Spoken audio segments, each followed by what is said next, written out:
नमस्कार, जीत पॉइंटर में आप सभी का स्वागत है। कैसे हैं आप सभी लोग?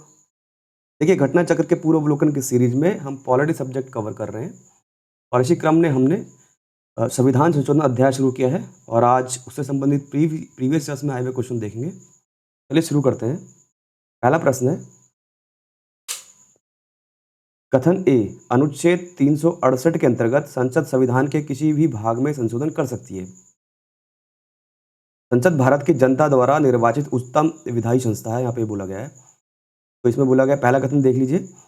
एक कथन बिल्कुल सही है कि अनुच्छेद 368 में जो है संसद के पास शक्ति है कि संविधान के किसी भी भाग में संशोधन कर सकती है। तो कथन ए राइट होगा। कारण आर, संसद भारत की जनता द्वारा निर्वाचित उच्चतम विधायी संस्था, ये भी बिल्कुल सही बात है और कारण कथन ए का सही स्पष्टीकरण है। ए राइट आंसर होगा।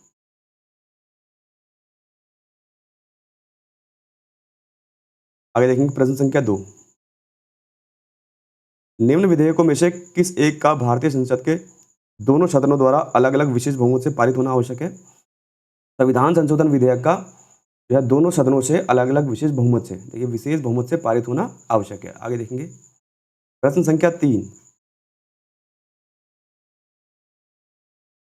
भारतीय संविधान में किस अनुच्छेद के प्रावधानों के अंतर्गत संशोधन किया जा सकता है?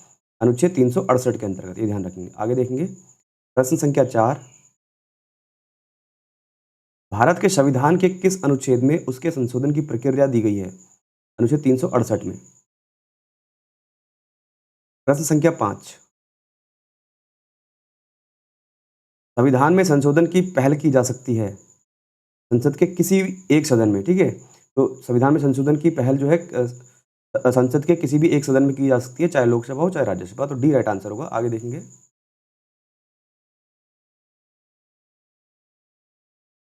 प्रश्न संख्या 6।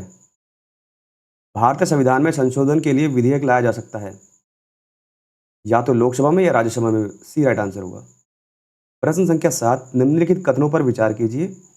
भारतीय संविधान में कोई संशोधन लाने का उपक्रमण किया जा सकता है लोकसभा में, राज्यसभा में। केवल लोकसभा, राज्यसभा। 1 और 2 राइट आंसर होगा। डी राइट आंसर होगा, ठीक है। आगे देखेंगे प्रश्न संख्या 8। भारत के संविधान के अनुच्छेद 368 2 के उपबंधों के तहत यदि कोई विधेयक भारत की संसद द्वारा पारित होने के पश्चात राजस्थान विधानसभा के पास संकल्प द्वारा अनुसमर्थन के लिए आता है तो विधानसभा संकल्प पारित कर सकती है, सही बात है।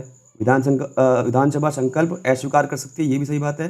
और ऐसे संकल्प में कोई संशोधन प्रस्तावित नहीं है, ये भी सही बात है। तो डी राइट आंसर होगा, ए बी सी। आगे देखेंगे प्रश्न संख्या 9।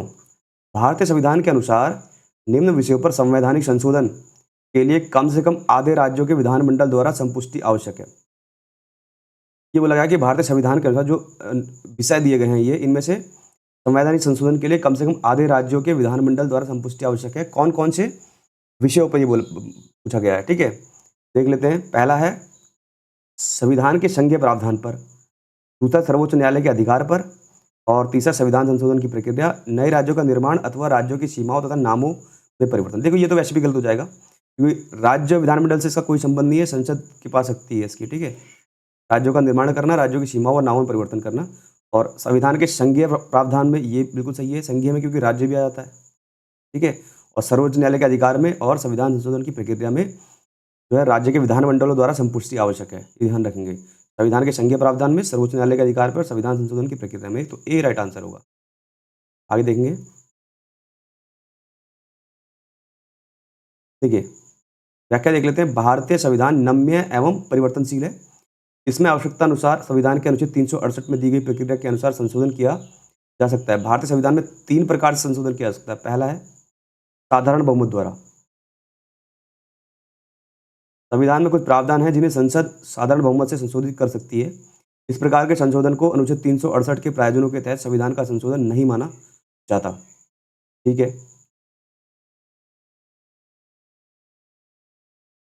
राज्यों के नामों तथा सीमाओं में परिवर्तन करने अथवा नए राज्यों का निर्माण करने, राज्यों में विधान परिषदों का सृजन करने या समाप्त करने, राष्ट्रपति, राज्यपालों, उच्चतम न्यायालय एवं उच्च न्यायालयों के न्यायाधीशों के वेतनों में वृद्धि या कमी करने वाले संशोधन आदि साधारण बहुमत से हो जाते हैं, ठीक है? ये ध्यान रखेंगे। ये सब जितने दिए हैं साधारण बहुमत से पारित हो जाते हैं। आगे देखेंगे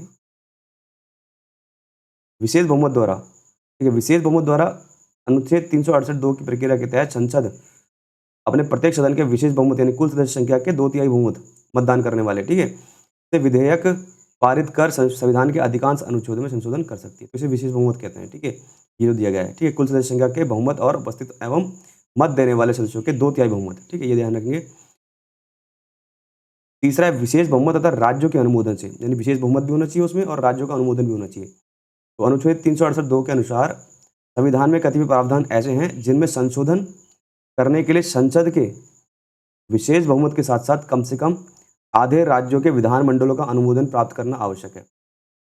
यथा राष्ट्रपति का निर्वाचन एवं उसकी प्रक्रिया, राष्ट्रपति का निर्वाचन है एवं उसकी प्रक्रिया है, उसमें विशेष बहुमत और राज्य के अनुमोदन होना आवश्यक है। संघ तथा राज्यों की कार्यपालिका शक्ति का विस्तार, उच्चतम न्यायालय तथा उच्च न्यायालय संबंधी प्रावधान, संसद में राज्यों का प्रतिनिधित्व, संविधान संशोधन की संसद की शक्ति और उसकी प्रक्रिया, संघ और राज्यों के मध्य विधायी शक्तियों का विभाजन, 7वीं सूची में वर्णित सूचियों की प्रविष्टि, माल और सेवा कर जीएसटी परिषद संबंधी प्रावधान। इनमें विशेष जो विषय दिए गए हैं, इनमें विशेष बहुमत और राज्यों के अनुमोदन होना आवश्यक है। आगे देखेंगे।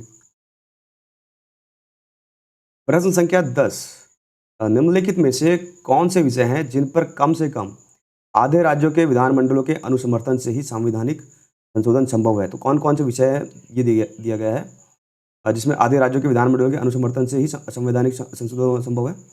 राष्ट्रपति का निर्वाचन, ये बिल्कुल सही बात है। संसद में राज्यों का प्रतिनिधित्व, 7वीं अनुसूची में कोई भी सूची और किसी राज्य की विधान परिषद की समाप्ति, ठीक है, ये 3 तो बिल्कुल सही है, 1 2 3। चौथे में देख लेते हैं, क्योंकि चौथे में क्या होता है, सृजन की बात की गई है, राज्य विधान परिषद की, संसद के पास शक्ति है, ठीक है। देखते हैं ऑप्शन में क्या क्या दिए हैं। 1 2 3 बिल्कुल सही है। देखिए पहला, दूसरा, तीसरा जो है ये राइट होगा। राष्ट्रपति के निर्वाचन में राज्य के विधानमंडलों का अनुसमर्थन जरूरी है। संसद में राज्यों के प्रतिनिधित्व के लिए राज्य के विधानमंडलों का अनुसमर्थन होना आवश्यक है, ठीक है। और 7वीं अनुसूची में कोई भी सूची है उसके लिए भी राज्य के विधानमंडलों का अनुसमर्थन होना जरूरी है, लेकिन राज्य के विधान परिषद की सृजन की शक्ति केवल संसद के पास है, ये ध्यान रखेंगे, ठीक है। आगे देखेंगे।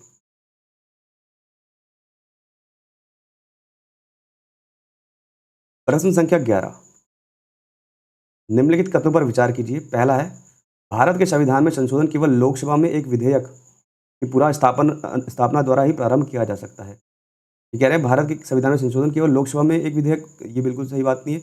देखेंगे ये गलत है, क्योंकि लोकसभा राज्यसभा किसी में भी ला सकते हैं, तो ये गलत हो गया। यदि ऐसा संशोधन संविधान के संघीय चरित्र में परिवर्तन की मांग करता है तो संशोधन का अनुसमर्थन भारत के सभी राज्यों के विधानमंडल द्वारा किया जाना भी आवश्यक है।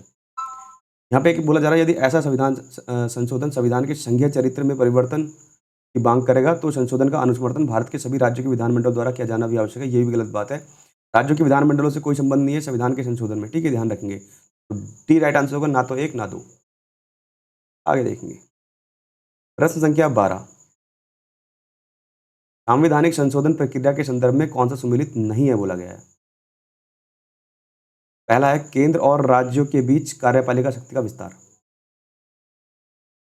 सर्वोच्च और उच्च न्यायालय, राष्ट्रपति का निर्वाचन, राष्ट्रपति की योग्यता, राष्ट्रपति के पद की शर्तें, राष्ट्रपति का कार्यकाल, केंद्र व राज्यों के मध्य विधायी शक्तियों का बंटवारा, या संसद में राज्यों का प्रतिनिधित्व, ठीक है। तो यहाँ पे बोला गया है कि संविधान संशोधन प्रक्रिया के संदर्भ में कौन सा सुमेलित नहीं है बोला गया है, ठीक है। तो केंद्र राज्यों की कार्यपालिका की शक्ति का विस्तार संविधान संशोधन के अंतर्गत आता है, ठीक है। और सर्वोच्च और उच्च न्यायालय का भी जो है संविधान संशोधन के अंतर्गत आता है। राष्ट्रपति का निर्वाचन आता है। राष्ट्रपति की योग्यता से तो कोई मतलब नहीं है, क्योंकि राष्ट्रपति की योग्यता निश्चित है, ठीक है, और राष्ट्रपति के पद की शर्तें भी निश्चित है और राष्ट्रपति का कार्यकाल भी निश्चित है। तो ये 3 चीज़ नहीं आती, ये ध्यान रखेंगे। तो आंसर हमारा राइट होगा, राइट आंसर होगा चौथा, पांचवा, छठा, डी राइट आंसर होगा। आगे देखेंगे।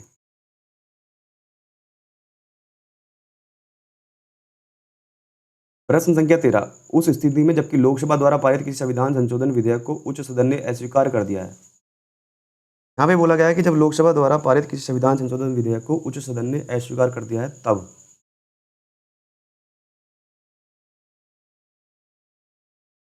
उच्च सदन की बात करेंगे तो उच्च सदन किसकी बात की जा रही है, राज्यसभा की, ठीक है। तो विधेयक अंतिम रूप से समाप्त हो जाता है, बिल्कुल सही बात है। अगर किसी भी सदन में लाया जा सकता है, लोकसभा, राज्यसभा, ठीक है।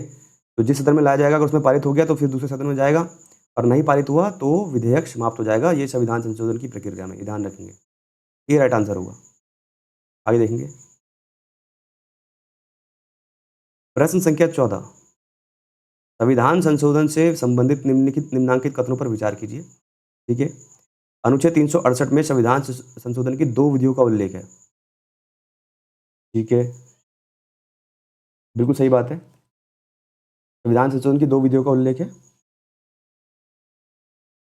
संविधान संशोधन विधेयक केवल लोकसभा में ही प्रारंभ किया जा सकता है, ये गलत बात है। किसी भी सदन में लाया जा सकता है। संविधान संशोधन विधेयक पर संसद के दोनों सदनों के बीच विवाद की दिशा में दोनों सदनों की संयुक्त बैठक आहूत की जा सकती है। ये भी गलत बात है, क्योंकि संविधान संशोधन के मामले में,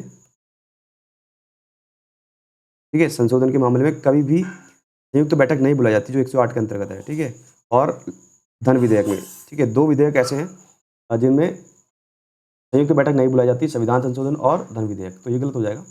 राष्ट्रपति संविधान संशोधन विधेयक पर निषेधाधिकार का प्रयोग नहीं कर सकते, ये सही बात है। ठीक है, संविधान संशोधन के विधेयक में जो है राष्ट्रपति निषेधाधिकार यानी मना करने के अधिकार का प्रयोग नहीं कर सकते। चौथा साइड सही होगा, तो पहला और चौथा सही है, तो बी राइट आंसर होगा, ये ध्यान रखेंगे।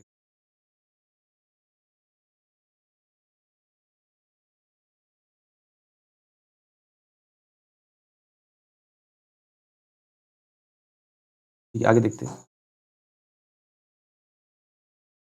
प्रश्न संख्या 15। संविधान संशोधन करने के विधेयक को वीटो करने की राष्ट्रपति की शक्ति सहमति देनी होगी शब्द से स्थानापन्न करके किस संशोधन द्वारा छीन ली गई है। देखिए यहाँ पे क्या बोला जा रहा है, वो क्या जा रहा है प्रश्न में, संविधान संशोधन करने के विधेयक को वीटो करने की राष्ट्रपति की शक्ति सहमति देनी होगी शब्द से स्थानापन्न करके किस संशोधन द्वारा छीन ली गई थी, तो 24वें संविधान संशोधन द्वारा, ये ध्यान रखेंगे। ठीक है, देखिए संविधान संशोधन में जो है विधेयक में राष्ट्रपति के पास वीटो की शक्ति नहीं है। पहले वीटो बोला जाता था, लेकिन अब उसे हटा दिया गया है। अब शब्द यूज किया गया सहमति देनी होगी, और ये ऐसा कौन से संविधान संशोधन से किया गया था, 24वें संविधान संशोधन से, ये ध्यान रखेंगे। तो संविधान 24वें अधिनियम 1971 द्वारा अनुच्छेद 368 के खंड 2 में संशोधन करके संसद के दोनों सदनों द्वारा पारित संविधान संशोधन विधेयक को वीटो कर सकने की राष्ट्रपति की शक्ति को छीन लिया गया। अनुच्छेद 368(2) के अनुसार इस संविधान के संशोधन का आरंभ संसद के किसी सदन में इस प्रयोजन के लिए विधेयक पूरा स्थापित करके ही किया जा सकेगा, और जब वह विधेयक प्रत्येक सदन में उस सदन की कुल सदस्य संख्या के बहुमत द्वारा तथा उस सदन के उपस्थित और मत देने वाले सदस्यों के कम से कम 2/3 बहुमत द्वारा पारित कर दिया जाता है, तो राष्ट्रपति के समक्ष प्रस्तुत किया जाएगा। ठीक है, जब पारित हो गया, तो लोकसभा राज्यसभा में पारित हो गया है, तो राष्ट्रपति के समक्ष आएगा, तो विधेयक को अपनी अनुमति देगा। ठीक है, अनुमति देनी होगी, तब संविधान उस विधेयक के निर्बंधों के अनुसार संशोधित हो जाएगा। परंतु कतिपय मामलों में विधेयक को राष्ट्रपति के समक्ष प्रस्तुत करने से पूर्व कम से कम आधे राज्यों के विधानमंडलों द्वारा पारित इस आशय के संकल्पों द्वारा उन विधानमंडलों का अनुसमर्थन भी अपेक्षित होगा। कुछ ऐसे मामले होते हैं, आगे देखेंगे। प्रश्न संख्या 16। भारत के संविधान के अनुच्छेद 368 के संबंध में कौन सा कथन सही है बोला गया है। ठीक है, तो पहला है 24वें संविधान संशोधन अधिनियम 1971 के द्वारा अनुच्छेद 368 संशोधित किया गया था। बिल्कुल सही बात है, 2 बार संशोधन हुआ है। ठीक है, ठीक, अच्छा, पहला तो राइट होगा, बिल्कुल पहला राइट। 24वें संविधान संशोधन जो है 1971 में अनुच्छेद 368 में संशोधन किया गया है। 101वें संविधान संशोधन अधिनियम 2016 के द्वारा अनुच्छेद 368 संशोधित किया गया है। 101वें संविधान संशोधन द्वारा, ये भी सही बात है। ठीक है, 101वें संविधान संशोधन अधिनियम 2016 के द्वारा अनुच्छेद 368 संशोधित किया गया है। ठीक, दोनों ही सही है, ये राइट आंसर होगा। देखिए 24वें संविधान संशोधन अधिनियम 1971 के द्वारा भाग 20 के संविधान के संशोधन संबंधी अनुच्छेद 368 में संविधान में संशोधन करने की प्रक्रिया के साथ संविधान का संशोधन करने की संसद की शक्ति जोड़ी गई है। ठीक है, कि कौन से संविधान संशोधन से, 24वें संविधान संशोधन से 1971 में। ठीक है, तथा राष्ट्रपति को संसद द्वारा पारित संविधान संशोधन विधेयक पर स्वीकृति देनी हेतु बाध्य बनाया गया था। अभी हमने पहला क्वेश्चन पढ़ा कि सहमति देनी होगी, वीटो की जगह शब्द यूज किया गया है सहमति देनी होगी। किसको, राष्ट्रपति को। राष्ट्रपति को बाध्य बना दिया गया था 24वें संविधान संशोधन द्वारा। ठीक है, ये बताया गया है इसमें।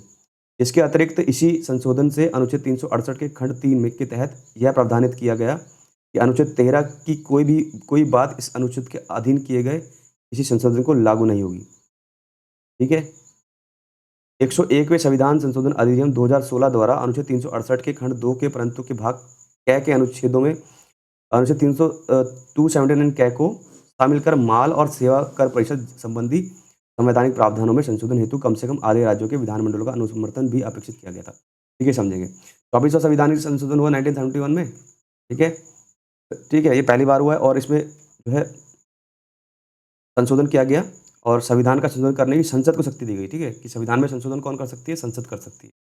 ठीक है, पहला पॉइंट ये किया गया। दूसरा, राष्ट्रपति को बाध्य कर दिया गया कि संविधान संशोधन की प्रक्रिया में वो निषेधाधिकार नहीं रखेंगे, यानी वीटो शक्ति छीन ली गई मना करने की। ठीक है, राष्ट्रपति को स्वीकृति देनी होगी संविधान संशोधन में। तो ये 24वें संविधान संशोधन 1971 के द्वारा किया गया था। और 101वें संविधान संशोधन में, ठीक है, आपने पढ़ा भी होगा, जीएसटी लाया गया था। ठीक है, तो जीएसटी ला के संविधान संशोधन में जो है संविधान में संशोधन किया गया था 368 में, 368 में संशोधन किया गया। ठीक है, और इसमें एक कहा गया कि राज्य के विधानमंडलों का अनुसमर्थन भी जरूरी है। ठीक है, 101वां आया था 2016 में, जीएसटी से संबंधित था और इसी में जो है संविधान संशोधन यानी 368 में संशोधन किया गया था। ये ध्यान रखेंगे, आगे देखेंगे।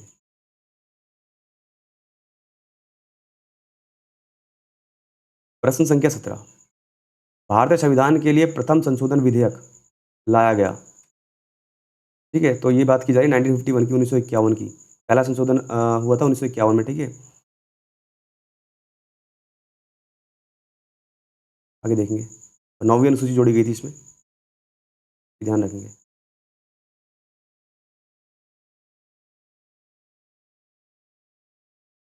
प्रश्न संख्या 18, संविधान का प्रथम संशोधन जो वर्ष 1951 पारित हुआ, इनमें से किससे संबंधित है? देश की सुरक्षा से, प्रधानमंत्री की सुरक्षा से, कुछ राज्यों में किए गए कृषि या कृषि भूमि संबंधी। देखो, भूमि सुधार से संबंधित था, ये राइट आंसर होगा। ठीक है, जो फर्स्ट संवैधानिक संशोधन हुआ था 1951 में, ठीक है, वो किससे संबंधित था? भूमि सुधार से, ये ध्यान रखेंगे।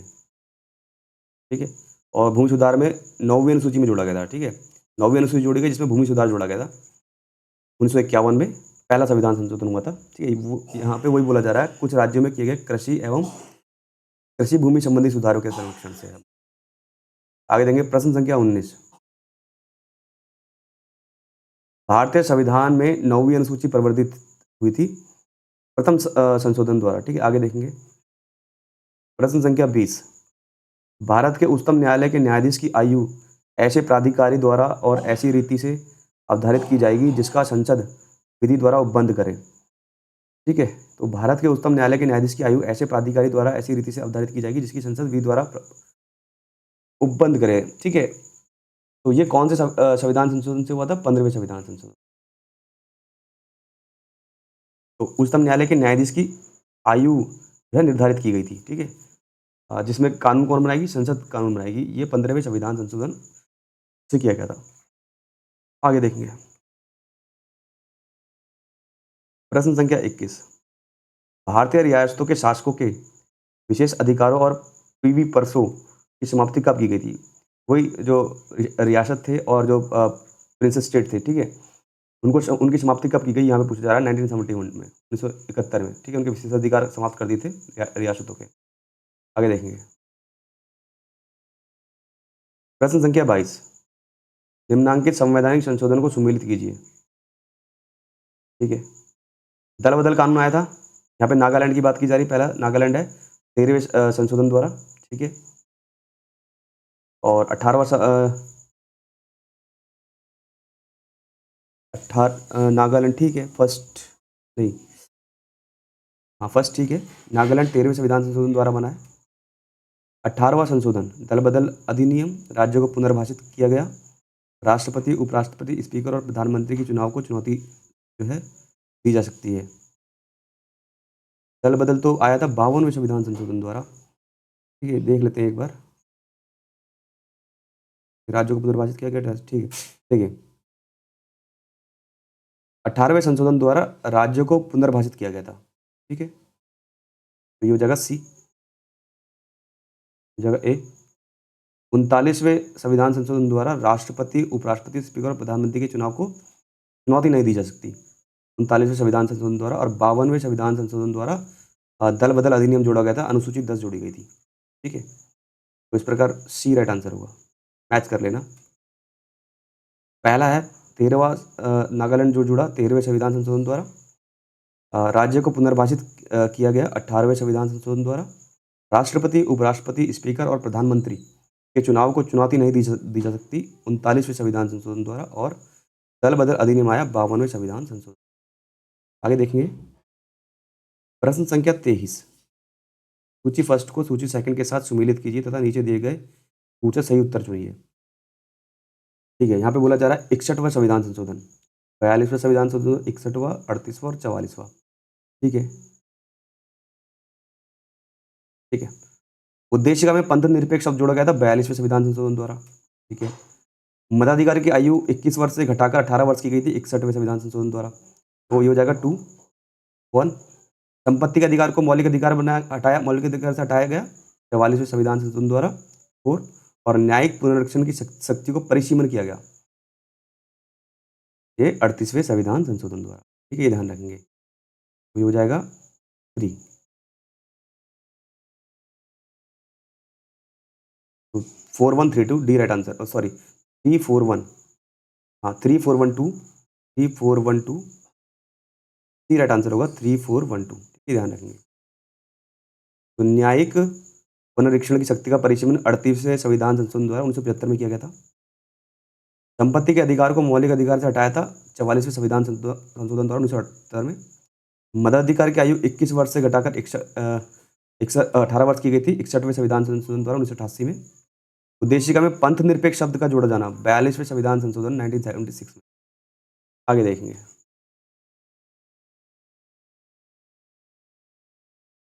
प्रश्न संख्या 24। सूची फर्स्ट को सूची सेकंड के साथ सुमेलित कीजिए और सूचियों के नीचे दिए गए कूट का सही उत्तर चुनिए। ठीक है, देख लेते हैं।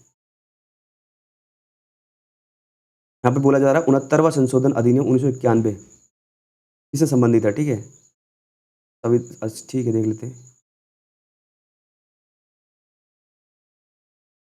69वां 69 मतलब 69 की बात की जा रही है। 69 69वां संविधान संशोधन किससे संबंधित है। राज्य स्तरीय किराया अधिकरणों की स्थापना। अरुणाचल प्रदेश में पंचायतों में अनुसूचित जातियों के लिए आरक्षण नहीं। गांवों या अन्य स्थानीय स्तरों पर पंचायतों का संगठन। 10वें वित्त आयोग की सिफारिशों की स्वीकारना। दिल्ली को राष्ट्रीय राजधानी क्षेत्र का दर्जा देना। बिल्कुल सही। देखिए, जो 69वां संविधान संशोधन आया था 69, ठीक है, 1991 में, उसमें दिल्ली को एनसीआर का दर्जा दिया गया था, राष्ट्रीय राजधानी क्षेत्र का दर्जा। ये ए हो जाएगा। ठीक है, और देख लेते हैं 10वें वित्त आयोग की सिफारिशों को स्वीकारना। यहाँ पे ऑप्शन से मैच करते हैं। ये 5, सब में 5 है। ठीक है, ये है 75, 75, 73वां संविधान संशोधन। राज्य स्तरीय किराया अधिकरणों की स्थापना की गई थी। ठीक है, तो ये जगह बी 5 1। और 80वां संविधान संशोधन 2000 में आया। ठीक है, 80वां संविधान संशोधन तो जगह 10वें वित्त आयोग की सिफारिशों को स्वीकारा गया था, तो ये जगह 4।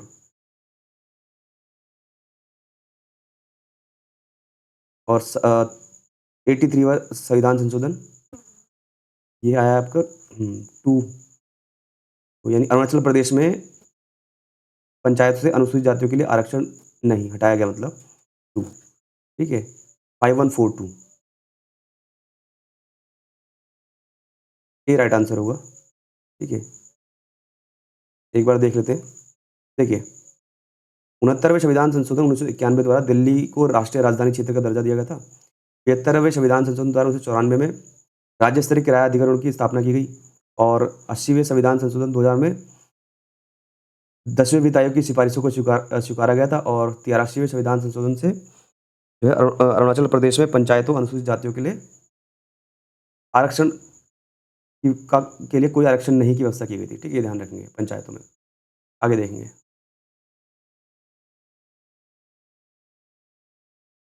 प्रश्न संख्या 25। सूची फर्स्ट को सूची सेकंड से सम्मिलित करना है। 19 ज्ञ के अंतर्गत सहकारी समितियां बनाने का अधिकार किसको है? कौन से संविधान संशोधन से दिया गया था? जो सहकारी समिति है, समितियां बनाने का अधिकार किसको दिया गया? 19 ज्ञ के अनुसार ये बोला गया है। तो इसका होगा 97वें संविधान संशोधन 2012, थर्ड। राइट आंसर होगा थर्ड। ठीक है, 97वें संविधान संशोधन 2012। रिक्तियों के बैकलॉग को भरने में अनुसूचित जाति और अनुसूचित जनजाति के आरक्षण का संरक्षण, ये कौन से संविधान संशोधन से किया गया था? 81वें संविधान संशोधन 2000 द्वारा। ठीक है, सेकंड हो जाएगा फर्स्ट। राष्ट्रीय न्यायिक नियुक्ति आयोग का निर्माण, 99वें संविधान संशोधन 2014। ठीक है, जाएगा फोर्थ। और मंत्रिपरिषद के आकार को परिमित करना, मंत्रिपरिषद के आकार को परिमित किया गया था 2003 में 91वें संविधान संशोधन द्वारा। ठीक है, इसमें लोकसभा या विधानसभा के 15% से ज़्यादा नहीं होना चाहिए, ये ध्यान रखेंगे। ये बोला गया था 91वें संविधान संशोधन द्वारा, तो सेकंड हो जाएगा। तो इस प्रकार थर्ड, फर्स्ट, फोर्थ और सेकंड देख लेते हैं कौन सा राइट आंसर होगा। सी राइट आंसर होगा third, first, fourth and second.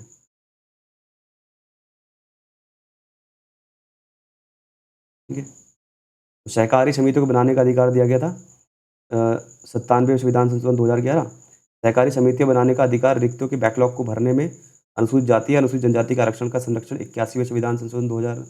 राष्ट्रीय न्यायिक नियुक्ति आयोग का निर्माण 99वें संविधान संशोधन द्वारा। मंत्रिपरिषद के आकार को परिमित करना 91वें संविधान संशोधन 2003 द्वारा। आगे देखते हैं प्रश्न संख्या 26। निम्नलिखित में से किस संविधान अधिनियम को लघु संविधान कहा जाता है? 42वें संविधान संशोधन को, ये हम पहले पढ़ चुके हैं। तो आज के लिए यही रखते हैं लेक्चर को। धन्यवाद।